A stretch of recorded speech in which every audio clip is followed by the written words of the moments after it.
राम रघुवर के प्राण प्रिया, बजोरे मन से आसिया। राम रघुवर के प्राण प्रिया, बजोरे मन से आसिया। सिया सिया भजो सिया सिया, सिया सिया भजो सिया सिया। राम रघुवर की प्राण प्रिया, बजोरे मन सिया सिया। राम रघुवर की प्राण प्रिया, बजोरे मन सिया सिया। श्री सीताराम जी भगवान की जय। वैदेही की आत्मकथा। मैं वैदेही, उस दिन त्रिजटा ने मुझे जो बात बताई, वो बात मुझे सोचने पर विवश कर रही थी। दशानन रावण आपको माँ की भावना से देखता है। ये क्या कह रही हो त्रिजटा? मैंने आश्चर्य से त्रिजटा की ओर देखा। हे राम प्रिया, सच बताओ, आपको छूकर ही तो रावण ने अपने रथ में बिठाया होगा ना? ये क्या प्रश्न था त्रिजटा का? मेरा हरण किया है इस दुष्ट ने, तो हरण करते समय तो स्पर्श होगा ही। मैंने त्रिजटा की ओर देखा, पर वो परनारी का स्पर्श कर ही नहीं सकता। त्रिजटा ने कहा, अगर किया तो? मैंने उत्सुकतावश पूछा था। रावण के सिर के 100 टुकड़े हो जाएंगे, गंभीरता में बोली थी त्रिजटा। इसलिए आपको वासनावश छुआ ही नहीं है रावण ने, न उसके मन में आपके प्रति ऐसी कोई भावना है। वो आपको माता ही मानता है, तभी माँ भाव से भावित होकर ही आपको छुआ होगा। त्रिजटा ने ये बड़ी विचित्र बात बताई। मैंने सोचा, तब मुझे त्रिजटा की बात ठीक लगी, क्योंकि मुझे अब स्मरण हो रहा है, जब मेरा हरण करने के लिए मेरी ओर बढ़ रहा था रावण, तब उसने मेरे पाँव की ओर देखा था, फिर धीरे से सिर भी झुकाया था। पर त्रिजटा, ये तो बता, क्या इसे किसी महत्पुरुष ने शाप दिया है? किसी और ने नहीं, स्वयं इसके भाई कुबेर ने। कुबेर ने? त्रिजटा ने एक और घटना सुनाई। जब से कुबेर की लंका रावण ने छीनी है, कुबेर का विमान छीना है, तब से कुबेर इंद्रलोक अमरावती में ही इन दिनों रह रहा है। रंभा का नृत्य है आज, कोई नई अप्सरा है रंभा। उन दिनों बड़ी चर्चा थी स्वर्ग में कि आज रंभा का नाच होगा। त्रिजटा सुना रही थी मुझे ये घटना। अमरावती से देवराज चले थे स्वर्ग के लिए, साथ में देवता और यक्ष गंधर्व सब थे। कुबेर भी अपने पुत्रों के साथ स्वर्ग जा रहे थे। कुबेर के 2 पुत्र हैं, नलकूबर और मणिग्रीव। सभा लगी हुई थी, संगीत की स्वर लहरी बह चली थी। स्वर्ग के राजा इंद्र ने अपना सिंहासन संभाला। अन्य सब देवी देवता आसन में बैठे। धनाध्यक्ष कुबेर को उच्च आसन दिया गया था। कुबेर के 2 पुत्र साथ में ही बैठे थे, नलकूबर मणिग्रीव। नलकूबर बहुत सुंदर था, और आज जिसकी नृत्य प्रस्तुति थी, वो भी अपूर्व सौंदर्य की धनी थी, रंभा। सब लोगों ने करतल ध्वनि से इस नई नवेली रंभा अप्सरा का स्वर्ग में स्वागत किया। वो नाचने लगी। उसकी वो कृष्कटी ऐसा लग रहा था कि कहीं टूट ना जाए। गौरवर्णी चंदन की सुगंध जिसके देह से निकल रही थी, उसके वो केश जो उसके कटी प्रदेश को छू रहे थे, उसकी भाव भंगिमा, उसके नेत्रों की चंचलता, उसके ग्रीवा की मटकन, उसका वो हास्य।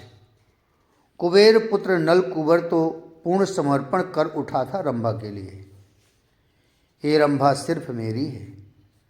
धनाध्यक्ष का पुत्र इतना कहे तो क्या आश्चर्य। सबने देखा था कुबेर के पुत्र को। पिताजी, मैंने आज तक आपसे कुछ नहीं मांगा, पर आज मुझे ये रंभा दे दो, मैं इसके बिना जी नहीं पाऊंगा। धनाध्यक्ष ने देवराज से स्पष्ट कहा, मेरे पुत्र को रंभा ही चाहिए। धनी व्यक्ति की बात राजा भी कहाँ टालते हैं। बस रंभा की ओर देखा था देवराज ने और पूछा भी था, क्या रंभा, तुम्हें कुबेर पुत्र नलकूबर प्रिय है? लजा गई थी रंभा, क्योंकि कुबेर का पुत्र कोई कम सुंदर तो था नहीं। मेरी पत्नी सभा में नहीं नाचेगी, कुबेर पुत्र बोल उठा। सब हंसे थे, क्योंकि अप्सराओं का क्या विवाह है। पर कुबेर पुत्र रंभा को अपनी पत्नी बना चुका था हृदय से। रंभा का हाथ पकड़ते हुए बोला, कल शाम को मेरे महल में तुम्हारा स्वागत है रंभा, मैं प्रतीक्षा करूंगा। तुम आओगी ना? रंभा के हाथों को चूमता हुआ बोला था कुबेर पुत्र। हाँ, आऊंगी, और मैं आपकी ही हूँ। ये कहते हुए रंभा कुबेर पुत्र के गले भी लग गई थी। दशानन आ गया, दशानन आ गया। स्वर्ग में हल्ला हो गया था, हे राम वल्लभा। रावण दिग्विजय करता हुआ निकला था। रावण अजेय हो चुका था, त्रिजटा ने मुझे बताया। सब छुप गए इधर उधर, रावण से सब कांपते थे। रावण हंसा, कोई नहीं है इस स्वर्ग में? डरपोक देवताओं, ऐसे डरपोक रावण से शत्रुता करोगे? रावण अट्टहास करता हुआ इधर उधर घूम रहा था। कहीं से मधुर आवाज आ रही थी, कुछ गाने की। रावण मुग्ध हुआ। जिधर से ये ध्वनि आ रही थी उसी ओर रावण बढ़ता चला गया। 16 श्रृंगार में सजी अप्सरा रंभा, वो तो जा रही थी अपने प्रेमी से मिलने अमरावती, कुबेर के पुत्र से मिलने। इसे भी प्रेम हो गया था कुबेर के पुत्र से। रंभा का वो रूप सौंदर्य रावण देखता ही रह गया। कहाँ जा रही हो सुंदरी? रंभा सज धज के जा रही थी कुबेर पुत्र के पास। रंभा ने रावण को इस तरह देखा जैसे ये कौन है, ये कौन आ गया। रंभा ने उत्तर देना भी उचित नहीं समझा। रावण कैसे ये सहन कर लेता। उसने आगे बढ़कर उसके हाथ पकड़े। वो चिल्लाई, उसने गुहार लगाई, कोई देवता तो मुझे बचाओ, कोई तो आओ, ये कौन है? रावण हंसा, जोर से हंसा। कोई नहीं आएगा। किसी की हिम्मत नहीं है जो लंकेश रावण का सामना कर सके। रावण नाम सुनकर इस बार रंभा भी चौंकी। रावण का नाम इसने भी सुना था और लंका कुबेर की थी, इसने छीना है। ये भी इसके संज्ञान में ही था। चरणों में गिर गई रंभा। मैं आपकी पुत्र वधू लगती हूँ हे लंकेश। रावण हंसा, मेरी पुत्र वधू? आपके भाई हैं कुबेर, उनके पुत्र से मेरा आज प्रथम मिलन है, मुझे उनसे मिलने दो। रावण के पैरों में पड़कर रोने लगी थी बेचारी रंभा अप्सरा। रावण हंसा, अप्सरा भी किसी की पुत्र वधू होती है क्या? रावण ने रंभा को देखा, तुम अप्सरा हो। रावण रंभा को अपने आलिंगन में लेने लगा। तुम्हारा तो कार्य है पर पुरुष को प्रसन्न करना। रावण ने वासना का उन्मुक्त खेलना प्रारंभ कर दिया था रंभा के साथ। पिताजी देखिए ना, अभी तक रंभा क्यों नहीं आई? कुबेर से उसके पुत्र ने बिलखते हुए पूछा। जैसे तैसे सांत्वना दी कुबेर ने अपने पुत्र को। वत्स, आ रही होगी, तुम्हें तो पता है स्त्री को सजने में ही कितना समय लग जाता है। पर समय बीतता गया। पिताजी, स्वर्ग जाकर ही देखें रंभा को। कुबेर पुत्र प्रतीक्षा करते हुए थक गया था, इसलिए उसने अब ये कहा, ठीक है चलो। कुबेर और नलकूबर ये दोनों पिता पुत्र चल दिए थे स्वर्ग। नलकूबर दूर से देख लिया था रंभा ने आते हुए, तो चिल्लाई। रावण अपनी कामलीला समाप्त कर चुका था, वो हट गया।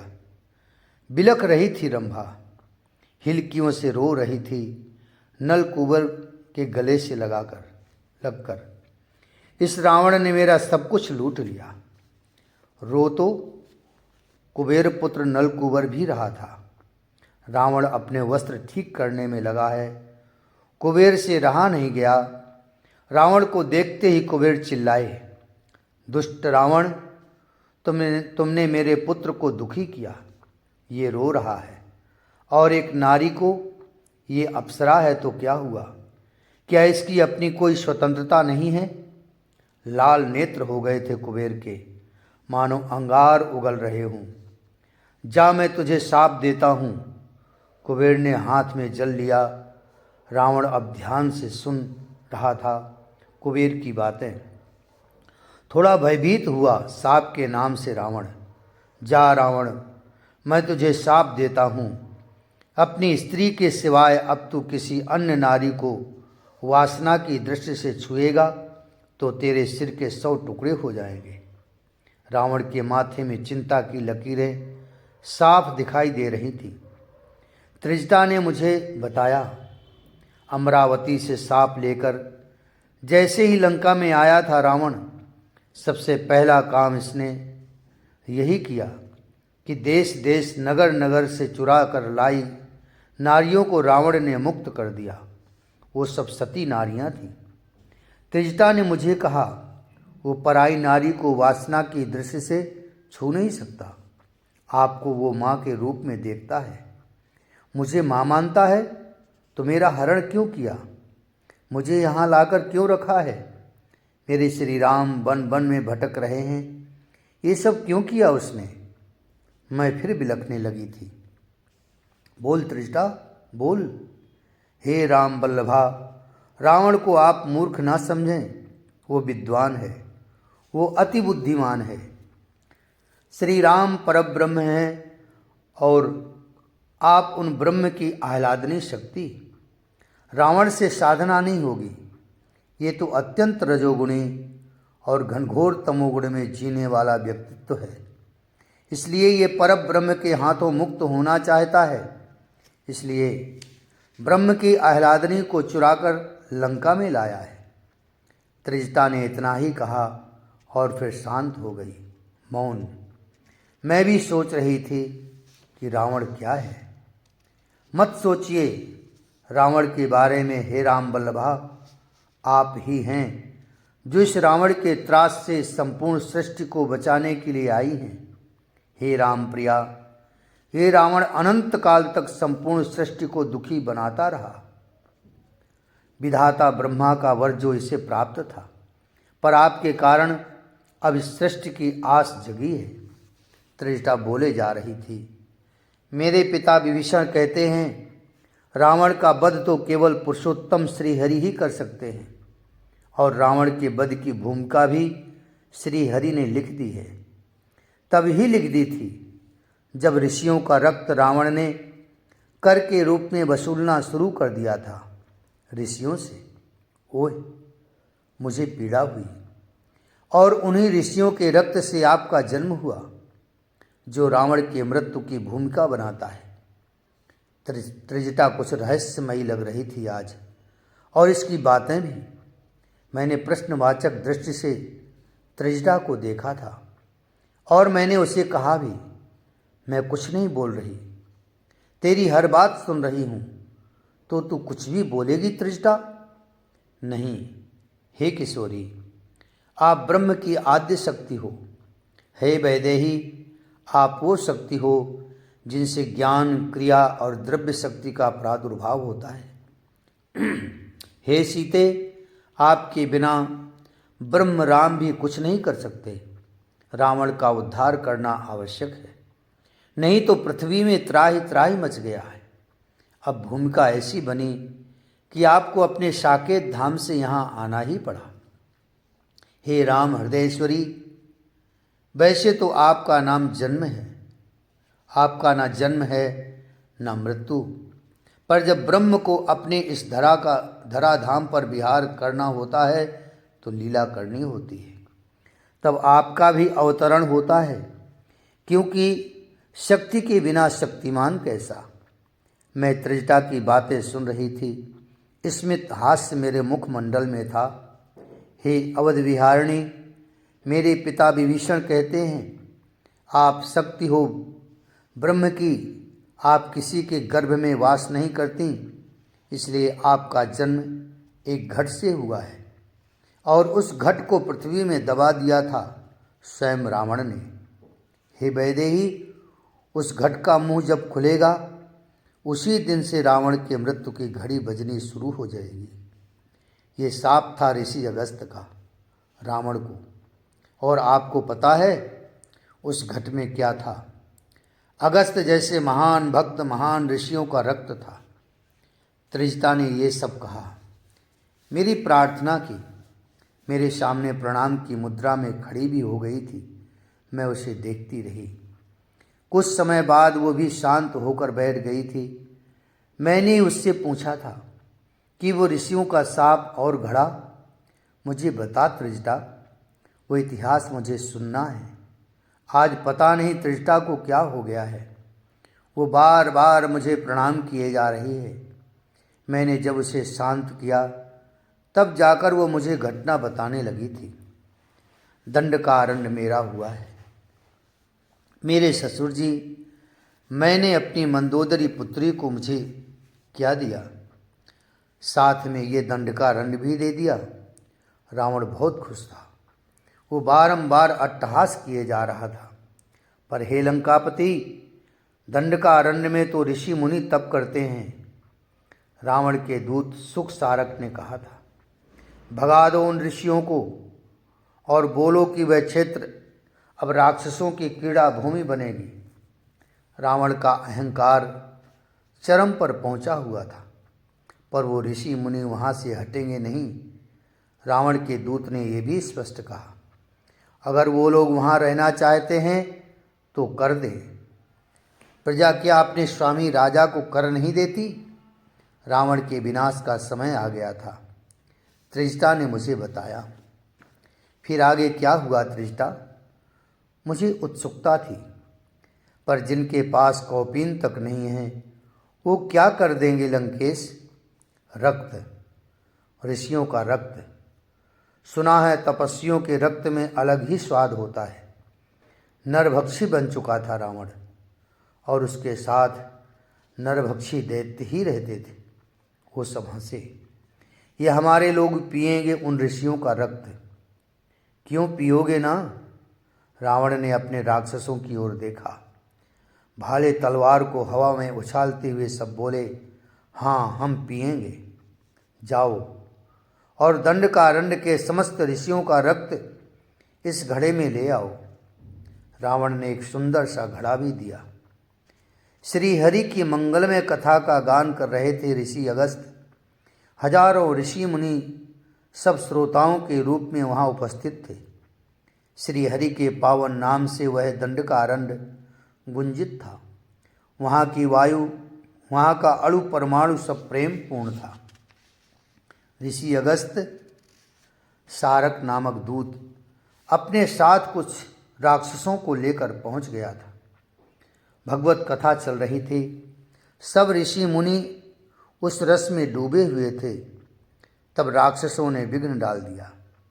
हे ऋषि अगस्त, हाँ कहिए, आप लोग कौन हैं? कथा को रोक दिया ऋषि अगस्त ने और उन राक्षसों से पूछा। पहले तो हंसे समस्त राक्षस, फिर बोले, ऋषि अगस्त, हमारी बात अब ध्यान से सुनो। जिस अरण्य में तुम लोग रह रहे हो, ये अरण्य अब दशानन को भेंट में मैं दानों ने दे दिया है। इसलिए अब ये दंडकारण्य रावण का है। हे सूर, हमें क्या फर्क पड़ता है कि ये अरण्य किसी का भी हो, हमें तो अपनी साधना सत्संग करनी है। ऋषि अगस्त्य ने कहा, मैं ज़्यादा कुछ नहीं कहूँगा। सारक बोला, महाराज दशानन का आदेश है कि आप लोगों को कर देना होगा। कर? चौंके ऋषि अगस्त्य। हम ऋषि तुम लोगों को क्या देंगे? हमारे पास तो वस्त्र भी नहीं है। रक्त तो है, एक राक्षस बोल पड़ा। ये सुनते ही एक क्षण के लिए क्रोध में आंखें लाल हो गई थीं ऋषि अगस्त्य की। फिर ऊपर की ओर देखा, आंखें बंद की, फिर मुस्कुराए। हे श्री हरि, लीला करना चाह रहे हो तो आपकी ये इच्छा भी पूरी हो। संहार करो इन सब राक्षसों का। आंखें खोली ऋषि अगस्त्य ने और राक्षस एक घड़ा लाए थे। सामने एक कांटेदार वृक्ष था। ऋषि स्वयं गए और एक कांटा तोड़कर ले आए। अपने बाहु में उस कांटे को चुभाया, रक्त बह चला। हे ऋषियों, हम लोग महात्मा हैं, सहन करना हमारा धर्म है। इसलिए ये राक्षस राज रावण हमारा रक्त मांग रहा है। दे दो, मेरी बात मानो, दे दो। ऋषि अगस्त्य ने सभी ऋषियों से भी निवेदन किया। आगे सुतीक्षण ऋषि आए। उन्होंने भी कांटा चुभाया और रक्त। हे राम प्रिया सीते, बड़े बड़े सिद्धों ने अपना रक्त उस घड़े में भर कर दे दिया था। ऋषि अगस्त्य ने उस घड़े के मुंह को बंद करने के लिए कहा। जैसे ही घड़े का मुंह बंद किया, हे राक्षसों, याद रखना, जिस दिन इस घड़े का मुंह खुलेगा उसी दिन रावण के विनाश का जन्म इसी घड़े से होगा। ये बात कह देना अपने राक्षस राज रावण से। उस घड़े को पकड़ने से भी कांप रहे थे वो राक्षस लोग। अब मूर्खों, तुमसे किसने कहा महामुनि अगस्त्य के पास जाने के लिए? रावण अपने लोगों पर चिल्ला रहा था। मैंने तो साधारण ऋषियों की बात की थी। तुम? रावण को पसीने छूट रहे थे। लाओ इस घड़े को। रावण ने जैसे ही अपने हाथों में उस घड़े को लिया, नहीं नहीं महाराज लंकेश, इस घड़े का मुंह ना खोलिएगा। क्यों, क्या हुआ ऐसा? क्या ऋषि अगस्त्य ने ऐसा कुछ कहा है? रावण डर रहा था। उसके हाथ कांप रहे थे घड़े को पकड़ते समय भी। महाराज रावण, इस घड़े का मुंह जिस दिन खुलेगा उसी दिन इसमें से आपके विनाश का कारण उत्पन्न हो जाएगा। ऋषि अगस्त्य ने कहा है।